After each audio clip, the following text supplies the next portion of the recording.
Hello, and welcome to this evening's Empower Hour. And now we believe it's important to do the land acknowledgement. We acknowledge with respect as non-native people that the land on which we stand, live, and learn is the traditional territory of the Ute, Cheyenne, and Arapaho peoples. Let us seek to understand what it means to be in right relationship today with the traditional stewards of this land and with this land itself and with all the creatures that inhabit it.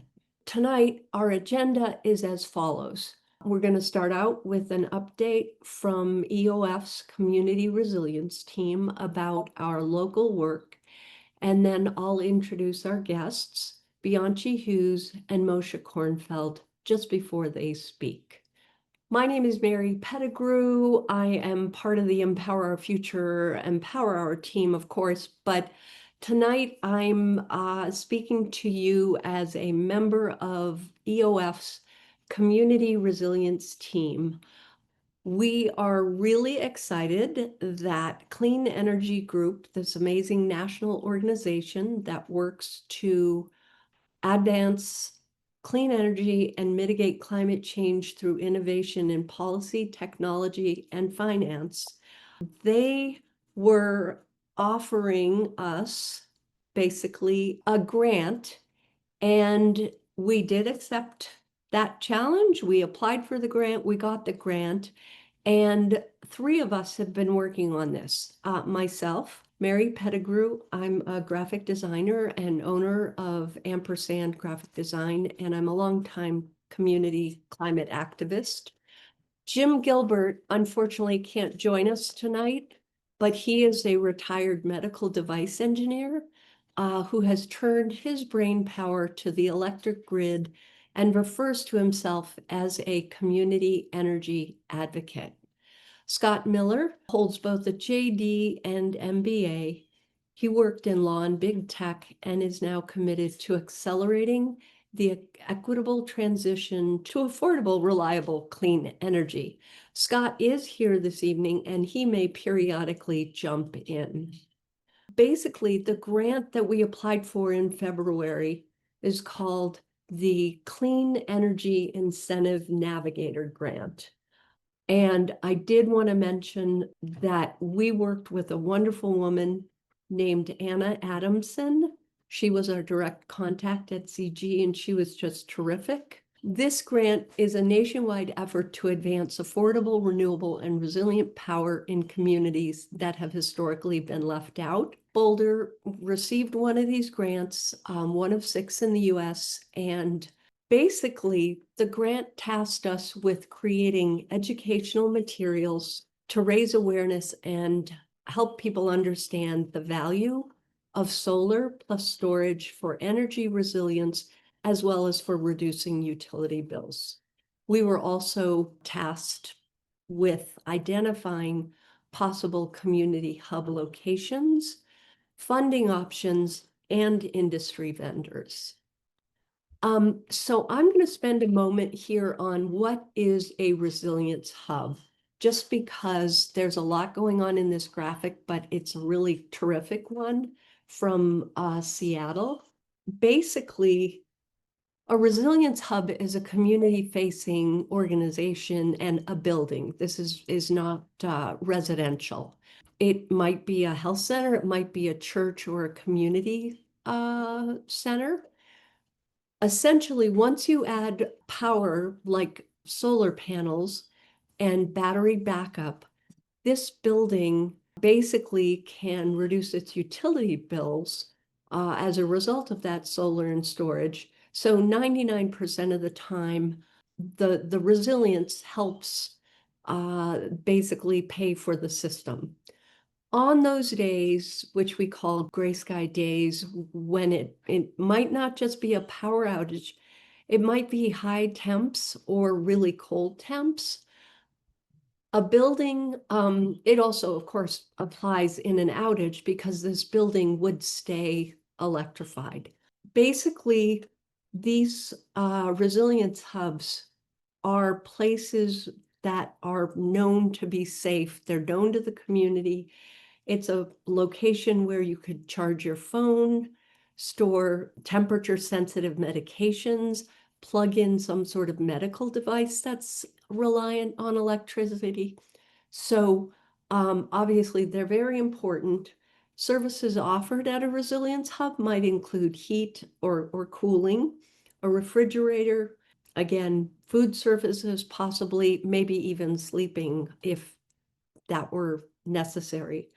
The reason these hubs are especially beneficial when located in disproportionately impacted communities in trusted locations is because these individuals are much more likely to be adversely affected by extreme weather and power outages, and they often have a harder time recovering from these events. So again, just to clarify, we are not talking about the official emergency locations that the city and the county would be responsible for. We are talking about community resilience, i.e., a building with solar and storage that continues to operate during extreme weather and when the power's out. Community hubs determine the services that they offer and the extent to which they're made available. Really, truly, hubs can do what they choose in terms of how they can provide assistance. And what we hope is that over time, these services available and the community outreach evolve and expand. So when we started this process, we felt that it was important to talk to all of the entities that probably were already actively involved in this. So you can see that list there. I won't read that. We talked with a bunch of organizations, tried to understand where there are already efforts being made. We talked to community umbrella groups, community serving groups, such as nonprofits. Obviously, we wanted to make connections in the targeted communities and in the business community. Basically, we want to take a special mention, make special mention of a community connection that was really terrific in that we met Isabel Sanchez, who is the leader of the Mapleton Home Association HOA, and she was very understanding of what we were trying to do because it's kind of amazing. She is an emergency preparedness trainer. So she gets this, and she has provided training to the manufactured housing community. And we just really liked her, felt like we were on the same wavelength and understood each other's needs and interests and goals. And I'm really pleased to say that mid-month, we applied with MHA for an Oscar Equity Grant for individual resilience and community resilience. And here you can see examples of those. Individual resilience kits would go to each individual homeowner in the manufactured housing park, and the community resilience would be solar and storage added to a community building that exists in the HOA, and then installation of a semi-permanent structure such as a yurt to act as a community center that would be powered by that solar and storage. I would imagine that it might be used something like 99% of the time as a meeting place, or, we'd let the community will obviously figure that out. But regardless of what happens in terms of the grant, we really look forward to working with Isabel and the MHA community to increase their energy resilience. So here again, I'm going to not go on too much. You can read this. We obviously wanted to talk to all kinds of folks in the business community as well, folks who are adept at designing solar and battery systems, people who could provide financial analysis of cost savings of a potential system, vendors like Namaste and other solar providers, and then funding sources. And of course, collaborative partners like Colorado Jewish Climate Action. And again, we'll be hearing from Moshe not long from now. We're almost here. One of the other things we really want to do is basically work with the city and county on highlighting areas in our region that would benefit from resilience hubs. So this map that we envision would have existing and planned city and county emergency resilience centers, but then also it would indicate lower income and those disproportionately impacted communities so that we could essentially better see where resilience is lacking. Because New Orleans and their Lighthouse project was such an inspiration to us, that was really part of the reason we wanted to have somebody from there talking to us tonight. And again, you'll be hearing from Bianchi momentarily. Basically, the Clean Energy Group grant was a great seed that sparked our interest and enthusiasm about resilience hubs. We want to take the next steps. We really essentially, of course, at this incredibly challenging time in terms of funding in our country and our states and cities and everywhere else, we're hoping we can locate some additional funding to continue our work. It's possible the Clean Energy Group would grant us additional funds, maybe the city, the county, the state. Anyway, we'd love to be able to do capacity building, assessments, and ideally installations and get some pilot projects going. We'd like to create that map and continue building relationships in terms of potential resilience hub locations, system designers, installers, funders, etc., all while collaborating with government and local organizations to align and scale resilience hub efforts. At the moment, this page, empowerfuture.org/energy resilience, is not yet live, but it will be by end of week. Check out the website for those resources. Also, we will have some community resilience team office hours beginning next week. The Calendly link is this rather long one. And I just want to encourage you, if you know of a great potential resilience hub location, would you want to learn more about any part of this project? Do you know of a great vendor you want to recommend? Please feel free to contact us via the empowerourfuture.org website or sign up using that Calendly link. We'd love to hear from you. Thank you so much. And now, the guest you've been waiting for. Bianchi Hughes serves as Director of Disaster Response for the City of New Orleans. Before stepping into this role, she worked with the city in emergency management, gaining valuable experience in coordinating response efforts. She's a lifelong oh boy, I may have to ask you to pronounce that, Bianchi, New Orleanian? Yeah. Orleanian? She is deeply committed to protecting and strengthening her community in the face of disasters. Thank you so much, Bianchi, for joining us tonight. I'll hand it over to you. Thank you, Mary. Hello, everybody. Today, I'm going to start off with sharing my story of why I'm so passionate about disaster response. And so, to take you back about 20 years ago, Hurricane Katrina, as we all know, hit New Orleans. Well, my story starts 2 days before that, and my dad ends up in the hospital. And he ends up having open heart surgery 2 days before Katrina. My mom at the time does not drive. She doesn't speak English. And so I'm stuck translating at the age of 9. So I'm a Katrina baby. We did evacuate. We hit contraflow and we got to our place of destination. However, my mom ended up taking my dad's phone.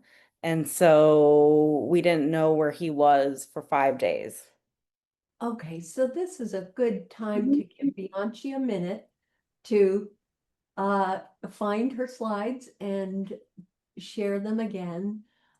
Scott Miller, you were remarkably silent during the presentation. How about anything you wanted to add in terms of the community resilience team and our work? Yeah, thanks, Mary. Well, I thought you covered it pretty well, so I didn't have to interject. But one thing I'd like folks to see is the complexity of trying to figure out which venues are the most capable of being these electronic energy resilience centers, and then going through the steps of they are interested all the way to getting a shovel-ready project that has already gone through the stages. And while we're waiting for Beyonce, I'll just go through the stages real quick so people get an appreciation of the ecosystem of partners that we've been talking to, learning from, and pulling in so that we have a program when we approach the venues.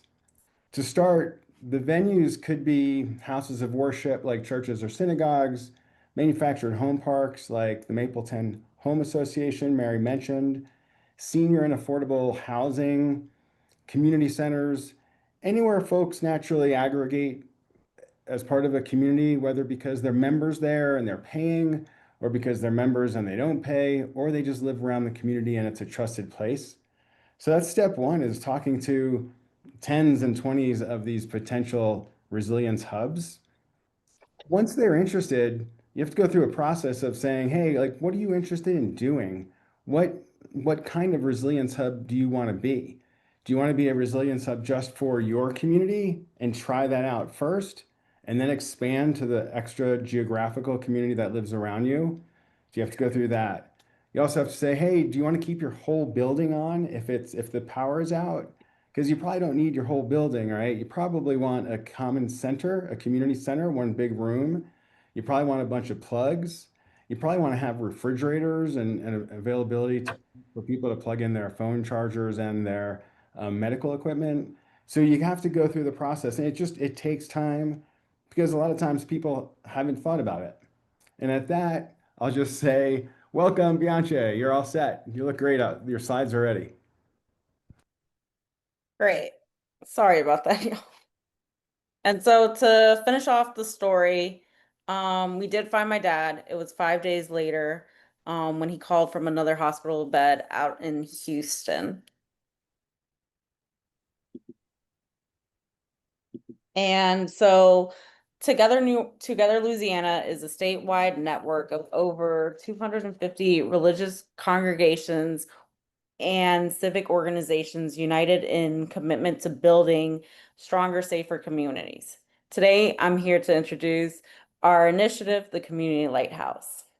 So the initiative is organized by Together Louisiana and is working to create a network of more than 85 institutions across the state, each one equipped with solar power and backup batteries, which is our key thing here, is not just having the energy produced by the sun, but also having that backup battery. Our vision is simple but ambitious. In our cities, no one should be more than a 15-minute walk from a community lighthouse. And in our rural areas, no one should be more than a 15-minute drive is our mission. So with that, we have seen and we know that power outages are the leading cause of disaster death in Louisiana and the Gulf Coast. Community Lighthouse aims to stop these preventable tragedies. And Bianchi, I'll give you a little space. The second part of what is helpful to know as you're talking to potential resilience hub venues is that you have all these different business partners you also have to talk to and understand. First, once a community center, for example, says, yeah, I'm ready to be a resilience hub, you have to talk to a company who knows how to design the right amount of solar and battery storage for them, depending on the services they want. again, I'll give it back to Beyonce and I'll pick it up later. Thank you. Here are some real examples of how disruptions of So- critical. So to highlight, these are some of the storms that we saw deaths. Specifically, I'm going to highlight in this one is Hurricane Ida, where we saw 23 people out of the 26 who lost their lives, not from the wind or the flooding of the event, but just from being out of power. And here, that's kind of the pivotal point of when Together Louisiana, all these civic organizations, unions, congregations came together to get this idea after the aftermath of a disaster is how we came about a community lighthouse, which is typically called a resilience hub. And here is a short video. After Hurricane Ida, we stopped acting like somebody else was going to solve this.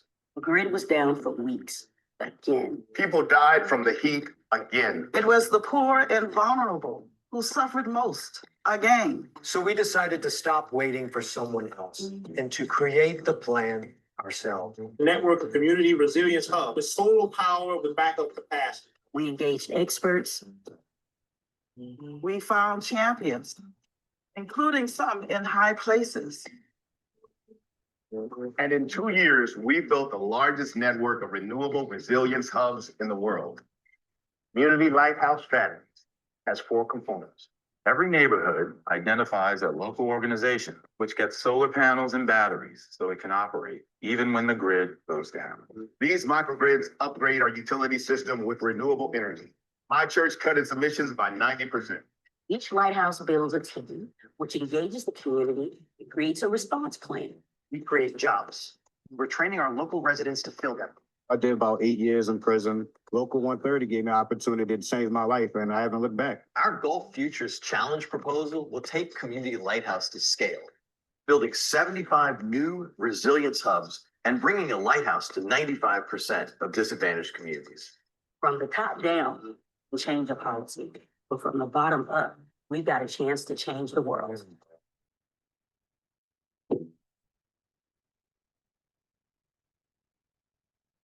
So in 2 years, we've developed 17 sites so far, making it the largest network of renewable resilience hubs in the country. So here are some of the sites. This is Bethlehem Lutheran Church. And as I go through them, you can see they're different sizes, different locations. This is a healthcare center. And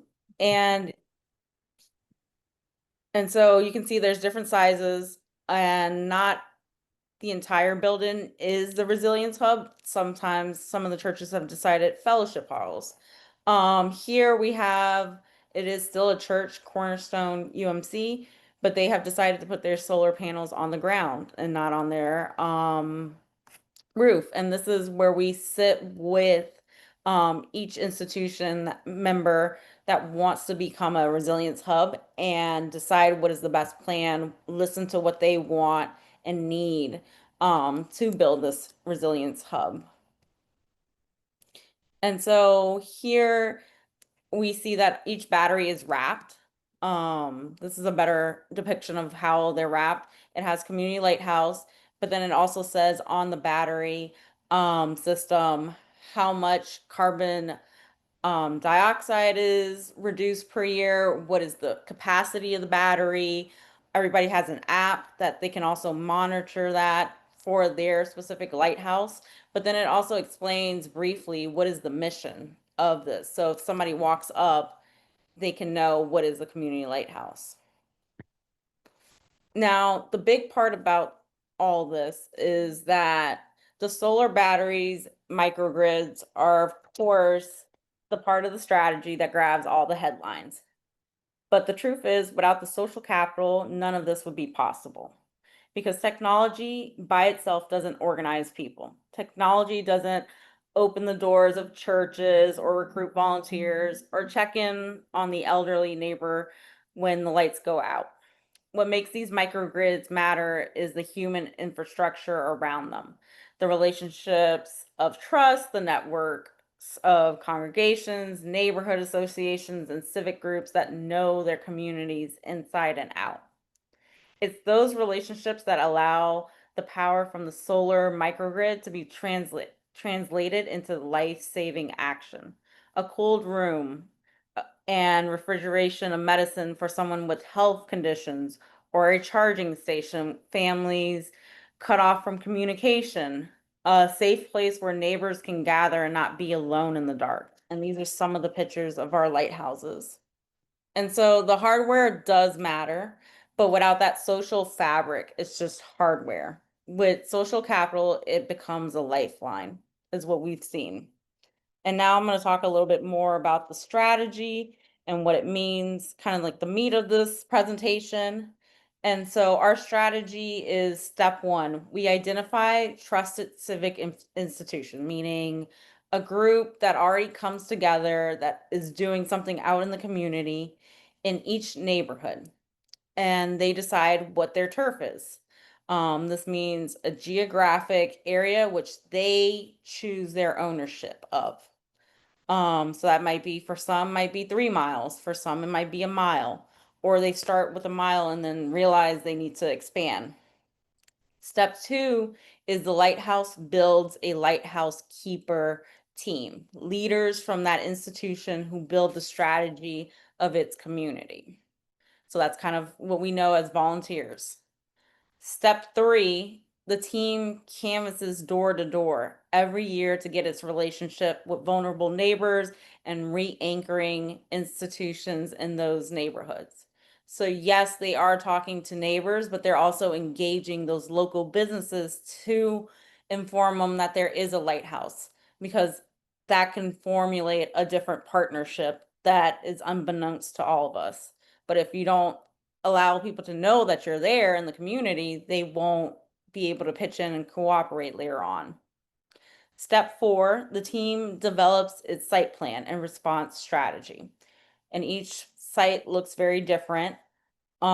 Step five, they take part in lighthouse keeper training. So this is where the whole state comes together and we train together, because no matter what, if it's for us in the South, New Orleans, it's hurricanes. Typically in the north of Louisiana, it's tornadoes and our winter storms, but the skills are the same. You still have to have a hospitality team, a greeter. You still want somebody leading the team, the technical person to reset the solar panels if something were to happen, or to somebody to troubleshoot. And then lastly, or step six, the lighthouse keeper team trains and cope strategy for mental wellness.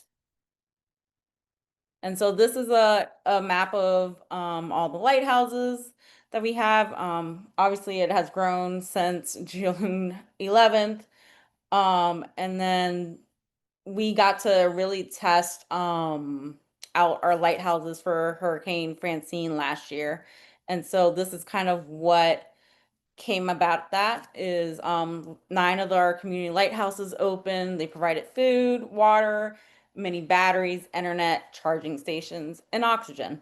And so this is what one of those, actually, this is our resilience hub, one of them.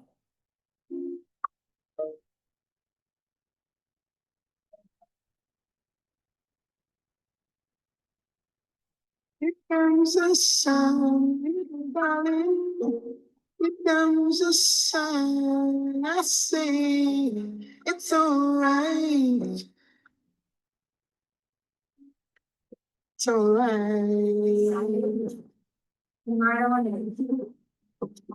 Here comes the sun. Here comes the sun. I say it's alright. It's alright.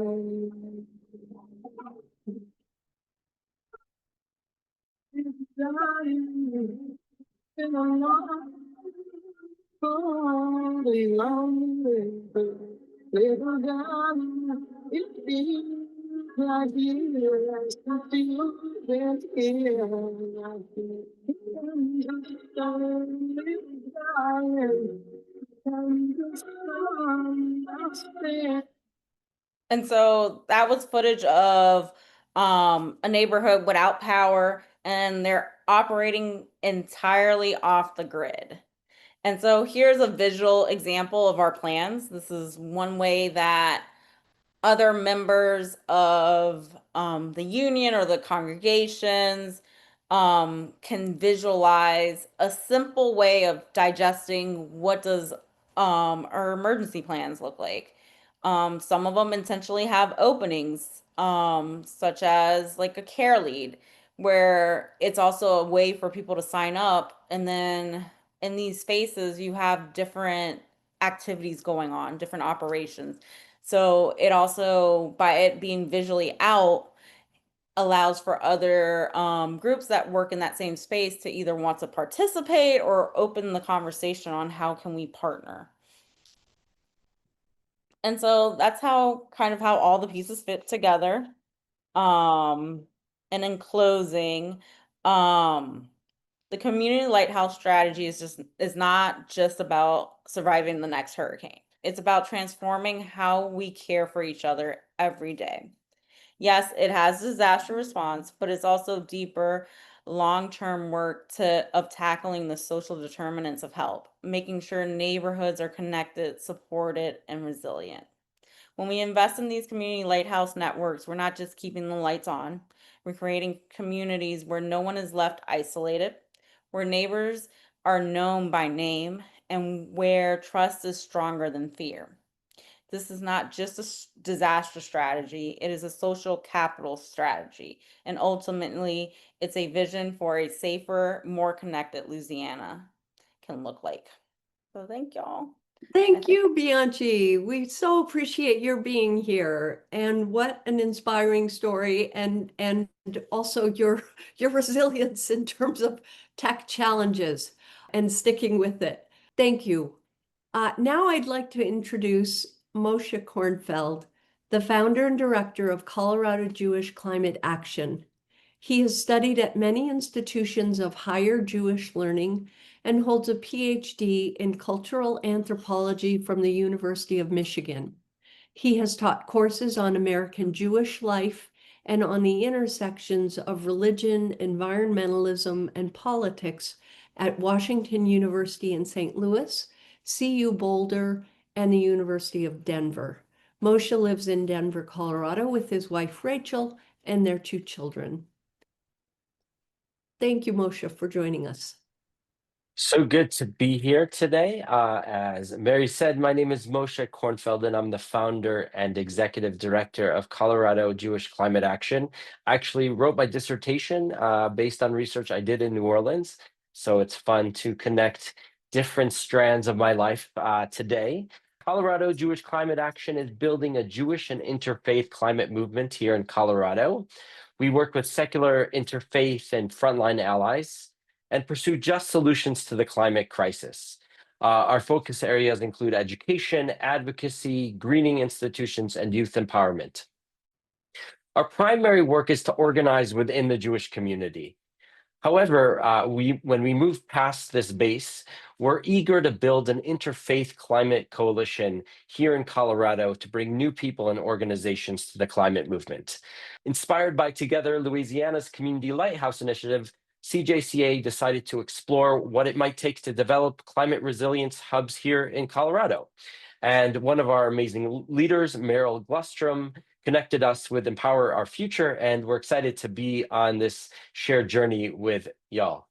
I'd like to share a few thoughts about why I'm so excited about climate resilience hubs. First, they operate at the nexus of climate mitigation and adaptation. They deploy renewable energy while also building community and develop resilience infrastructure. I'm also particularly excited about building climate resilience hubs in houses of worship and in other community-based centers. These institutions can serve as models that inspire and educate the communities they serve. They can also play an important role in building the climate movement. As we all know, the climate movement is not nearly powerful enough in Colorado or anywhere.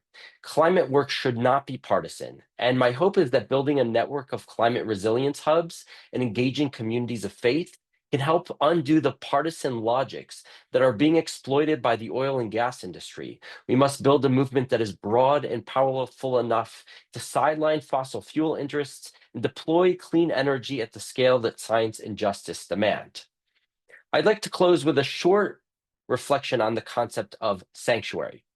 And here I mean the literal building, like a sanctuary at a house of worship or something like that. So I often wonder how and why communities come together to build houses of worship, to build sanctuaries.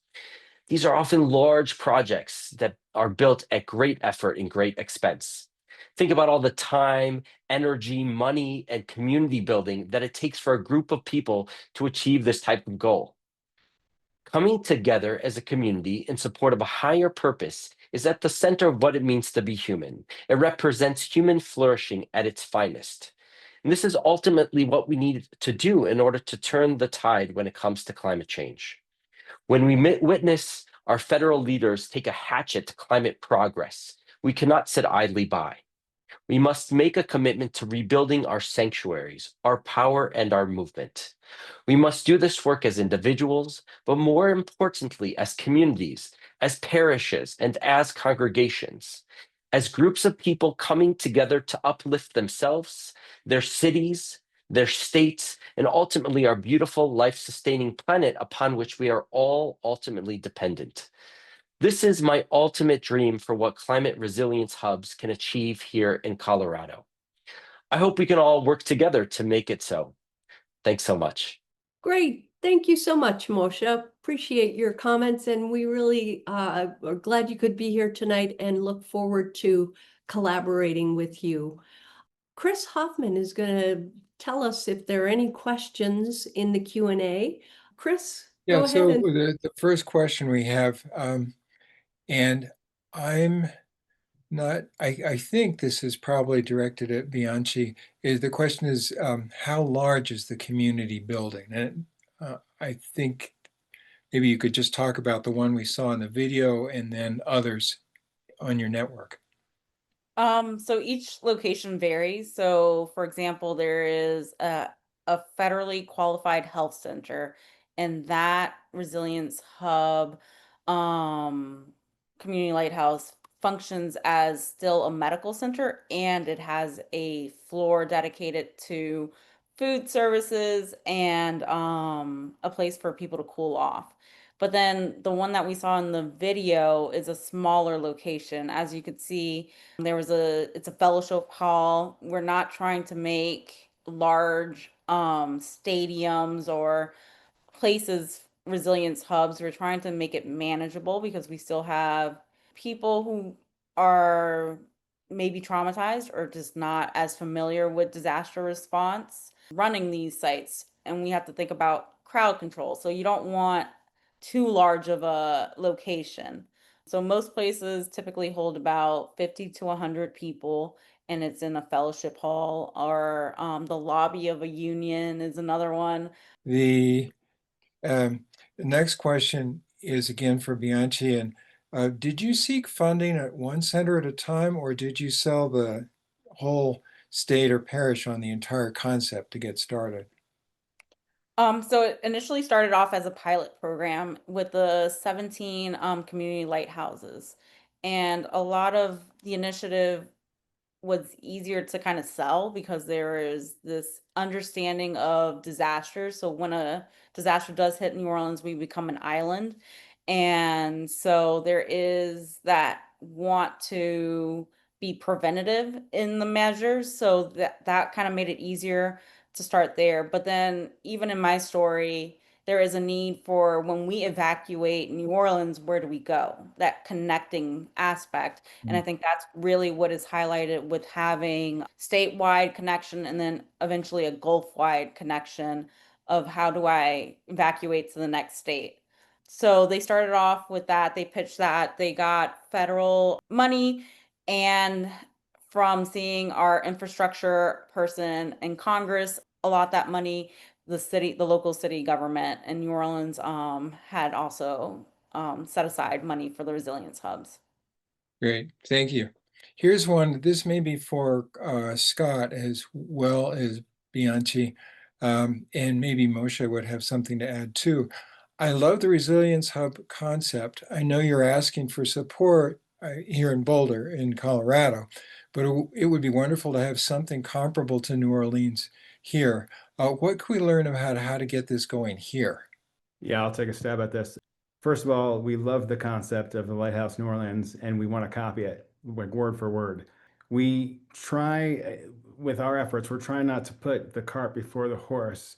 Like we have a bit of a vision that we have with a constellation of resilience hubs throughout Boulder County based on 2 or 3 kind of criteria. One is, where does the city already have energy resilience hubs? 2 is, as we work with the city and county, where are the disproportionately impacted folks living and concentrated, and how do we find resilience hubs there? And then the 3rd is, how do we kind of finish out the spoken wheel so that within Boulder County, in 15 minutes, if the electricity is out, your car is out, you can walk to a resilience hub. Now, we haven't mapped that out specifically, and we kind of think talking about that is nice and wonderful, but we've got to get our first resiliency hub like shovel ready and then installed and then serving the community. So we're trying to focus a bit more on learning the processes of finding the right community center, finding the right design firm, finding the right installer, finding the funding, which is harder now than it's ever been, and just get 1 or 2 hubs up that make great sense. They have established communities, they're already serving services that are really important for the community during extreme weather or power outages. And if we can extend their services to include energy, because they have solar plus battery and they have power when it's down, or it's cheap when it's really sunny in the summer, and people could go there instead of kind of being really hot in their manufactured homes, we'll build momentum. So in Boulder County, we're learning the process. We're kind of building the plane as we're building the wheels of the plane as we're flying it. But the big obstacle right now is funding for us. We're trying really hard to hit up every single city, county, state agency that has in the past given funding. And like Mary said, we've applied for 1 grant that would be brilliant to cover our first resilience center, the Mapleton Home Association. We got to take 1 step at a time. I don't know who asked the question, but for everybody, if you have support, if you know contacts of potential resilience hubs, if you know contacts for firms who do design of solar and storage, once you know what the electricity bills are, and once you know what the Resilient Hub wants to offer their community, if you have contacts to installers like Namaste who sell batteries and solar and install it, if you have contacts for funding, I think it's the most important one, funding. And I'll include Moshe in this one, like Moshe's organization and us are working together, but they've got their own Resilience Hub opportunities as well, in a broader space than just Boulder County, like throughout Denver and the state. And that's it. Like, we are working hard, and we could also use your help for these contacts. So I hope I answered the question. And so people, if they have any information related to that, they could send it in through our website, Empower Our Future website. Yeah, or okay. I'll shout out my email address. It's scottpaulmiller@gmail.com. And Mary, you can include that in the follow-up email. And we can include the list of types of contacts that are most helpful. And we're looking to build community as we're doing this. Perfect. Thank you so much. So here's the next one. It could be for any one of the 3 of you. The question is, can an HOA create a resilience hub comprised of most homes in the if the HOA has solar panels and home batteries? Is this acceptable to the Public Utilities Commission? Sorry, no. And Paul Coleman, let's get Paul Coleman to answer that though. Yeah, since I do live in an HOA and I do have solar and batteries, and my house stays lit up when the other houses around me go dark, it's entirely doable today to be your own resilience hub. What's not allowed by Colorado state law is I can't share electricity with my neighbors. So I couldn't use my batteries to light up my neighbors' lights or run their refrigerator. That's illegal in Colorado. And that's something we need to work on. I'll just add, Paul, like while it is illegal and you can't do it, and I'm not suggesting anyone does it, it's a wonderful idea. And if you think of multiple buildings with solar and storage, in the future, sometimes sharing that electricity, sharing the sun's electrons that have been stored in the batteries, it's a good idea, but it is definitely something very forward looking. We're focusing on one building at a time. And I will add to that. Down here, we're looking at different options, universities to try to do that. We actually have a convent in New Orleans that where the sisters, so it's a little bit different than an HOA. The Sisters of the Holy Family, and they live on the second and third floors, but the first floor is their fellowship or their resilience hub, their community lighthouse. And then we're also looking at, it's great to have solar, but then how do we mobilize those batteries? So I think tying that in, just planting that seed of, okay, you have this, how do we harvest that energy and mobilize it? Because down here, we know we're going to be affected in the summer, but up north, we know it's mostly winter. So how do we harvest that from all these buildings, if they have surplus, because they all do have a surplus of that battery, and move it across the state, but also the Gulf eventually. And Bianchi, I just have to represent Jim Gilbert, who's not here, because the answer that he would say, like really proudly, is vehicle to load services. So when you have an EV that has a bi-directional capacity, and there's not tons out there right now, but the Ford F-150, the Nissan Leaf, the Ram Charger, there's several. And those vehicles could be in the South using solar to charge up, or just the grid at night, whatever it is, they could charge up where there's not an emergency. They could drive the 1 hour or 2 hours up north, and they can plug in to a building and they could charge up the batteries. It's a wonderful technology. Most utilities are still experimenting with how to take it on. If anyone from Excel is on the call or listening to this video, please stop dragging your feet here. We know it's doable. You just have to give us the standards so that every single electrician out there could hook up the bidirectional charger, the small battery, and have mobile storage, just like Bianchi said. Thank you. Footnote Jim Gilbert on everything I just said. I've learned a ton from him. Okay. Here's another question, maybe for any one of you. Have you partnered with the Red Cross regarding setting up a lighthouse, or is the idea to be an effort not involving traditional aid organizations? I'll jump in. So currently, we are formalizing MOUs with actually the American Red Cross. What we're really good at is canvassing and having our community lighthouse. But what I've seen working emergency management for the city of New Orleans is when an organization does too much outside of their lane, they're not really great at what they do. So part of being the community lighthouse or resilience hub is allowing for other people to also come in and people to benefit from that as well. So we are doing it's what it's called, it's a multi-agency or multi-feeding plan where it's not just directly the Red Cross coming in to feed, and we're looking at different scenarios. I will caution we are resilience hubs, so that means we have designated these locations for cooling and or heating during those extreme weather events, and only certain locations have decided to be shelters.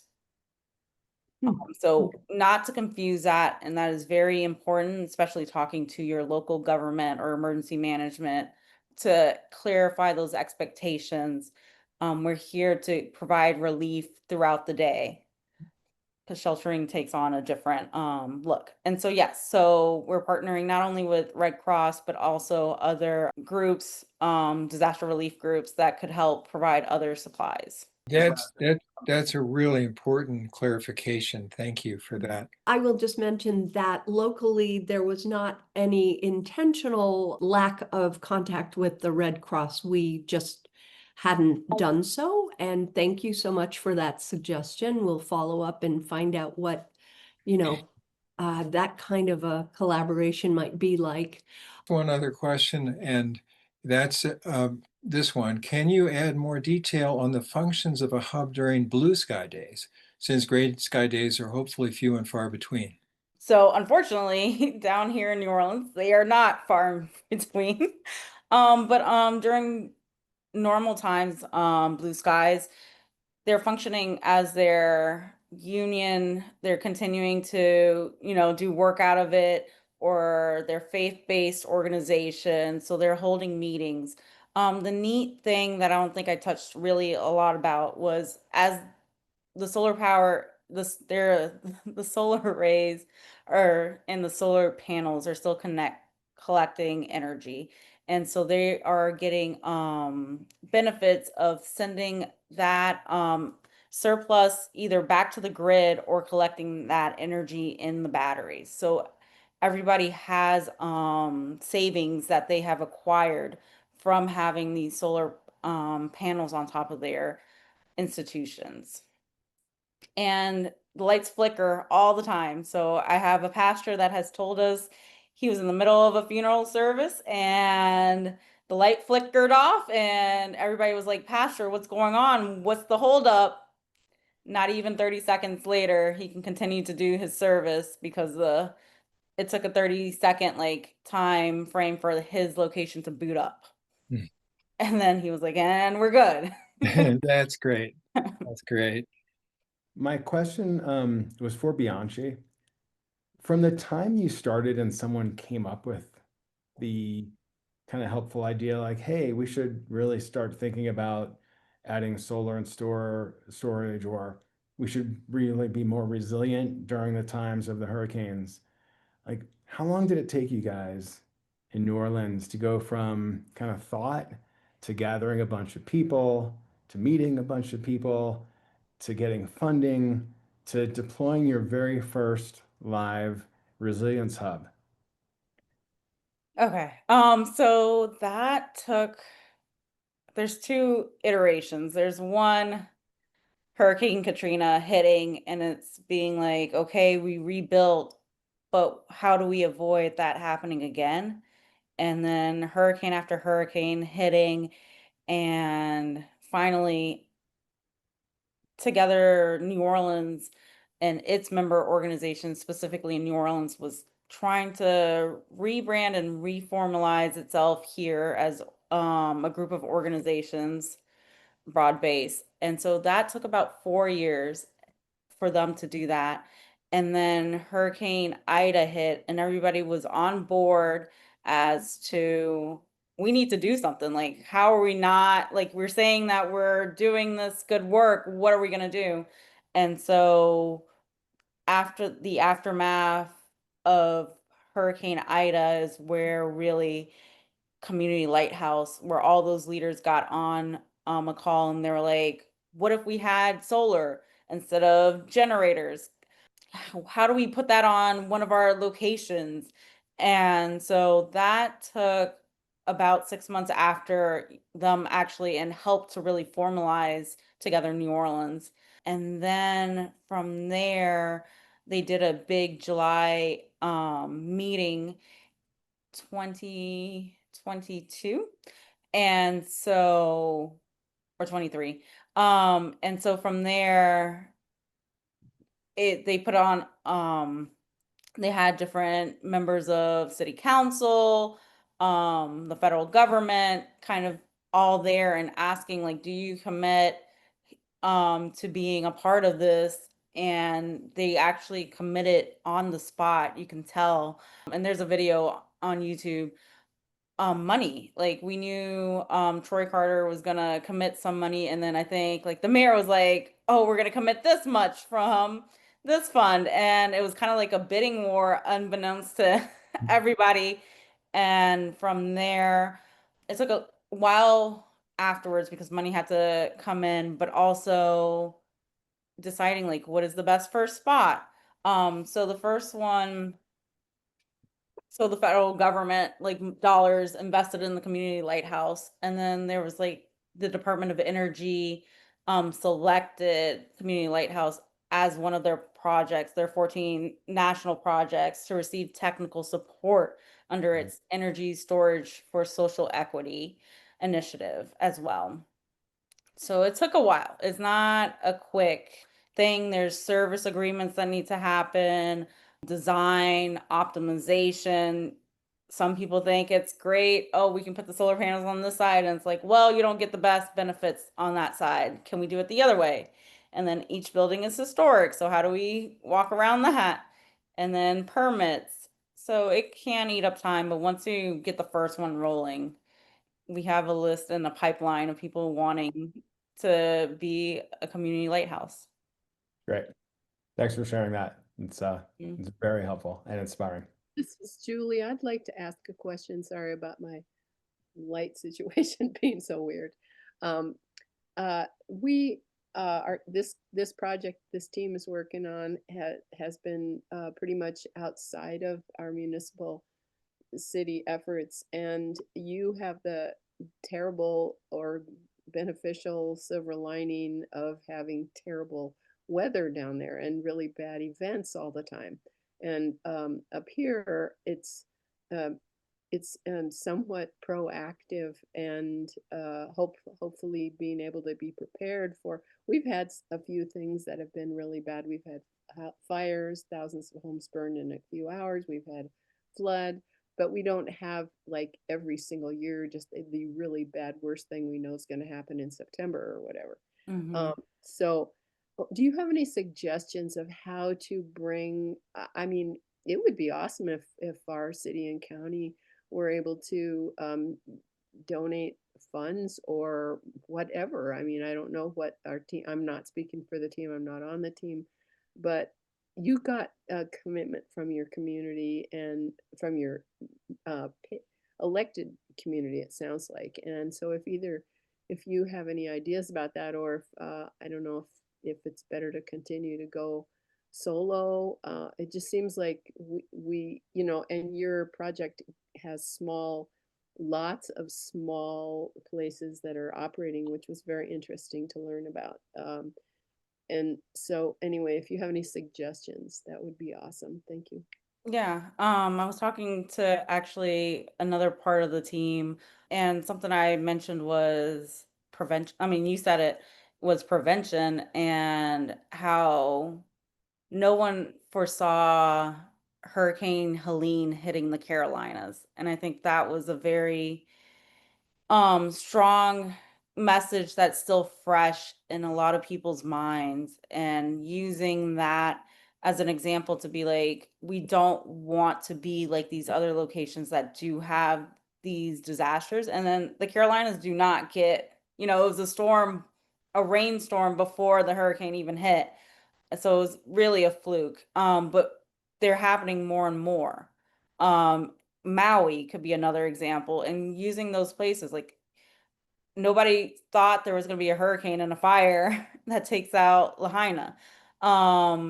But being able to use that as like a preventative mitigation effort, and then getting very creative with it. So having that partnership, if you have an office of resilience, if you have an emergency management offices, locally first, or if state, but also understanding how they operate, what's their goals and interests, and then also working with them to see if there's funding around a lot of this. Actually, a lot of funding that continued to happen is in our Office of Resilience, through EPA grants, through other grants, instead of like our Office of Emergency Management. But that doesn't mean that somebody doesn't have the money and then the other office can come in with supplies or training.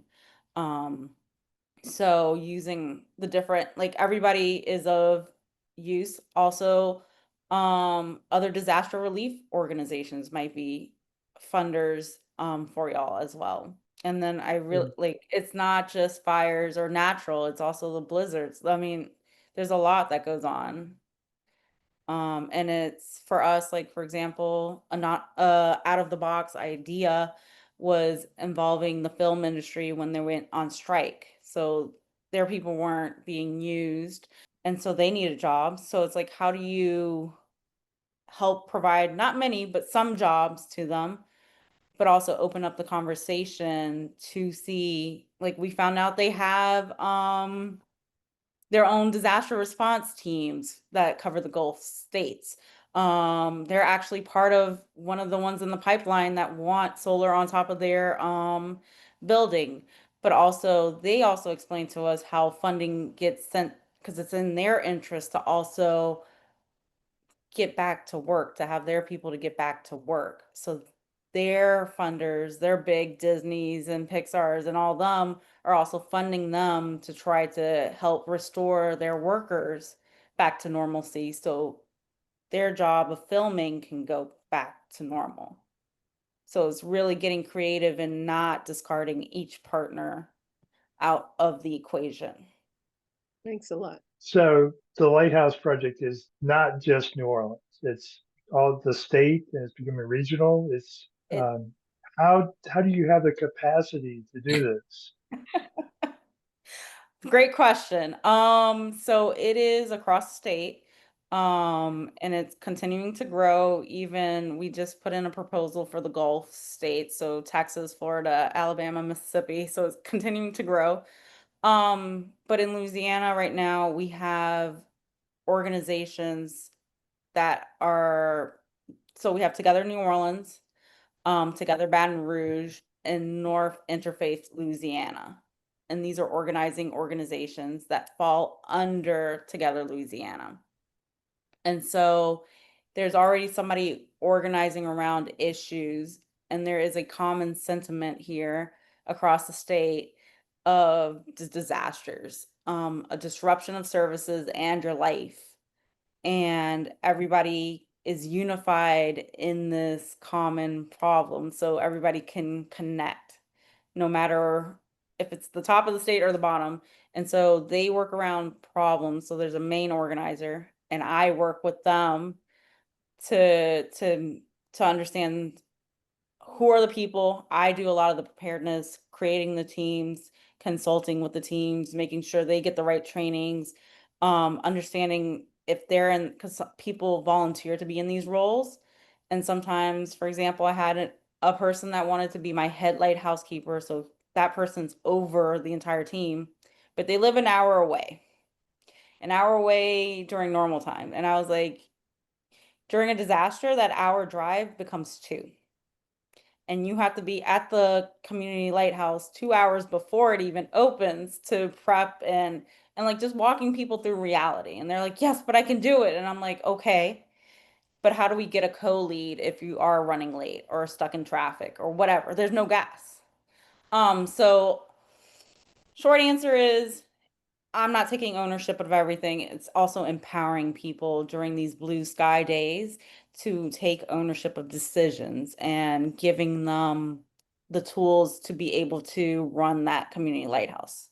Like, I should not, if a person decides they're going to shut down the whole system, they should not be calling me to say, hey, we're shutting, can I shut down the system? They should be able to do it and then be able to be like, hey, we did this because of this, that autonomy at each level, but also checking in with each person. There's a lot of time blocking and organization of my calendar to make sure, and it's rotational. Like in the summers, it's mostly New Orleans. Right after that, in the fall, it is more Baton Rouge, and definitely in the winter, it is Shreveport. But it's also working around our schedule. Like, our training is not going to be, the bulk of the training is not in the summer while we're in the midst of everybody worrying about our biggest disaster being a hurricane. So there's a lot of planning, short answer. I want to just stop here and thank Bianchi, Moshe, and Scott for joining us tonight. I also want to thank the other members of the Empower Our Future communication team that are integral to making these Empower Hours happen. Paul Cullen, Chris Hoffman, Steve Whitaker, and Julie Zonizer are all important members of that team. And again, the Community Resilience Team webpage will be up by the end of the week at empowerourfuture.org/energy-resilience.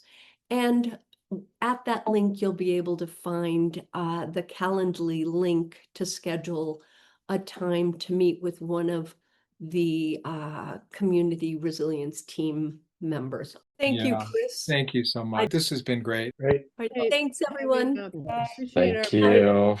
Take care. Over. Thank you so much for joining us tonight.